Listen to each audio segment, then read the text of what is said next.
Hello and welcome to the CDO Magazine interview series. My name is David Zhao, and I am Managing Director of Coda Strategy.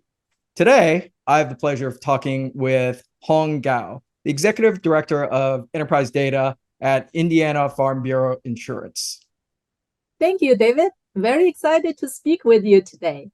Now, of course, technology, we all know, is useless without some good governance behind it.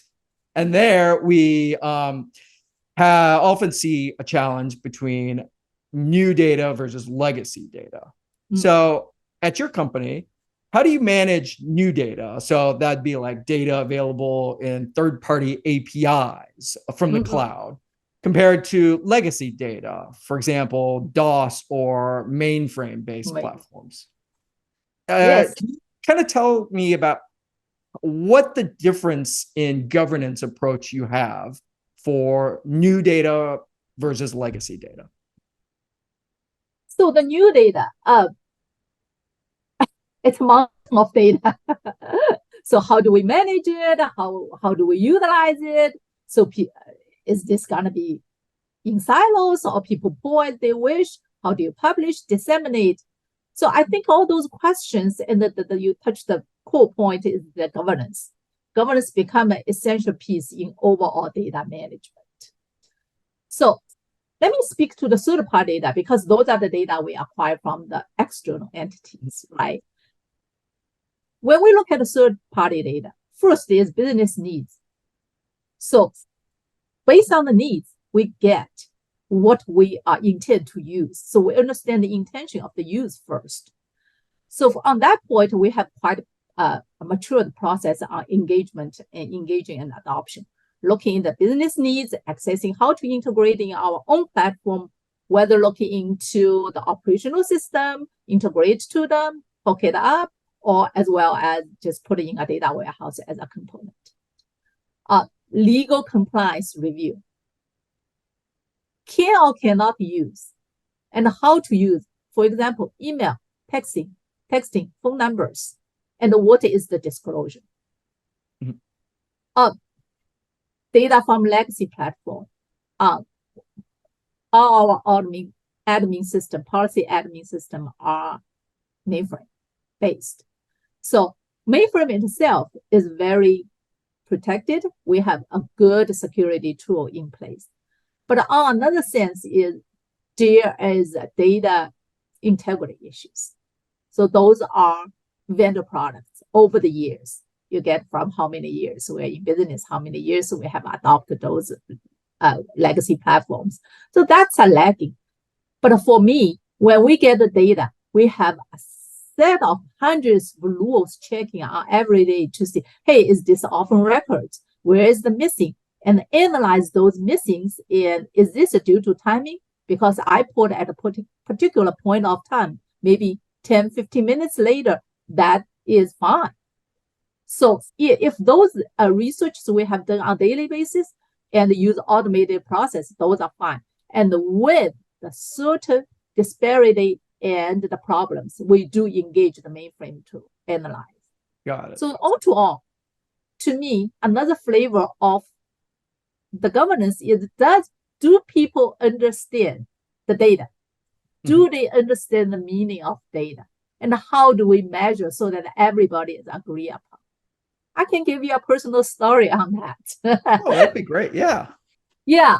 For me, when we started the one piece of data governance we did earlier, and to me is very mature for people to adopt of the enterprise data management concept is common definition. Our basic and important data. For example, new client, new business. What is new? Never have any business with us, that's new. That's easy. What if they left and come back? Is that new? Or how long it's new? So and when you say a new business, a new policies, that's even interesting. The story I can give you a couple of years ago when we started calculating those policies, and I said I have 20 policies this week. Our business area come back to me, no, I have 23. Because when you put your measurements out there, the buy-in is very important. So we come down to every single policy. Why? Soon we figured out data counting is as long as customer pay, that's my new business. Agent says, I made it a sale, which is not wrong. But when I come, I want to make sure it's a legit business, meaning underwriting approved. So there is a different rules to be used. You come up with very different numbers. Who to believe? They're all right in one sense. So convince the business areas and education, data literacy on that point is very important. Agree upon all the common definitions. So let's say from now on, what we count is based on these set of rules. Going back to the basic is your data has to be accurate, has to be right, down to 1Z, 2Zs. Otherwise, we went through about several years of effort to make sure every data points we got, we are reliable, and the agent call us, we can tell them, hey, you do have this. They say, no, I don't. I wrote 2 more. I said, yes, you did. But they are not going to be effective next week. So your credit will come in next week. So all these, you have to down to every single one. So that is the effort of data trust and the data governance comes to play. Got it. And I love how you talk about for data governance to be effective, we need to have rules. But then we create a new set of challenges, right? Because now people have to agree on the rules. We have to maintain the rules. And then even before that, people have to understand what the rules are. And really, if you think about it, that's a data maturity problem, right? It is. It's very and that brings me to my next question. So, when we're talking about data maturity, look, data science is in vogue. Everybody knows that. Yes. And when we apply data science correctly, we know that it can be transformative, especially for insurance, all those use cases that you described at the beginning. But, in my personal experience, at least, insurance companies tend to hire data scientists over the last, let's say, 5 to 10 years. And those data scientists just end up building fancy graphs and charts. It's not what we would teach kids data science looks like at school, at least. Yes. And the more I think about it, I believe it's a maturity thing in the insurance industry. But I'm curious, what's your opinion about data maturity and how to get the most value out of all the data scientists that we've been hiring in the insurance industry? I think, David, you come to a very good point, and this is definitely a phenomenon. It was before. And I think you also touch on really is the maturity on the role, data specialist type of role, evolution or evolvement coming to. So I think that was the case before, but definitely has changed, at least at my workplace, also as well as my conversations and discussion with peers in other insurance entities. Now, to me, you ask my opinion. To me, I see several kind of data specialists in all the area you mentioned is the data engineers and the reports and the create fancy graphs and also the algorithm development. So I think of all these roles into a couple categories. One is data engineers. So to me, data engineers, those are the ones to organize data, integrate data into a logical and readily available, usable format for different purposes. That's one. Another one I can look at is you can call data analytics analyst or visualization.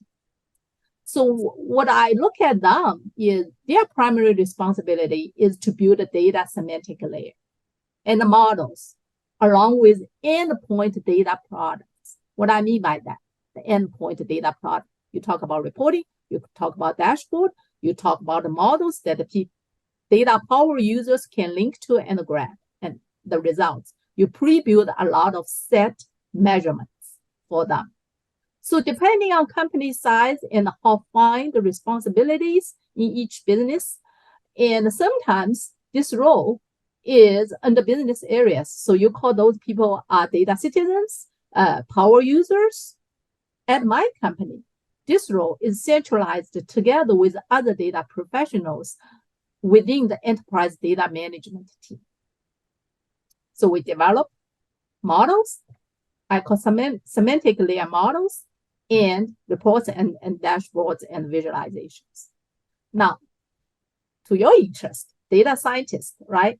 A lot of munging the responsibility given all dumped to the data scientists, which in my mind, their primary responsibility has a very set of specific duties. They do, of course, need some skills mentioned in the above two roles, right? They need to able to automate some data collection and the pre-processing, the structured and unstructured data for data, also in certain ways, data illustration. However, the core responsibility resides in the advanced data analytics, data minings, and R&D initiatives on the data require strong statistic and mathematics skills. That includes predictive analytics, AI machine learning model development on various use cases, involve data engineers to operationalize AI product into business flow. So I think to me, there's a clear delineation among these set of roles. Got it. Well, I think that was all the time we have today. Thank you again, Hong. Indiana Farm Bureau Insurance is lucky to have such a smart and capable leader as yourself. Thank you. It was fun. Thank you for the opportunity. Absolutely. And for those watching, please visit cdomagazine.tech for additional interviews. Again, my name is David Zhao. I'm Managing Director of Coda Strategy, and this has been part of the CDO Magazine interview series.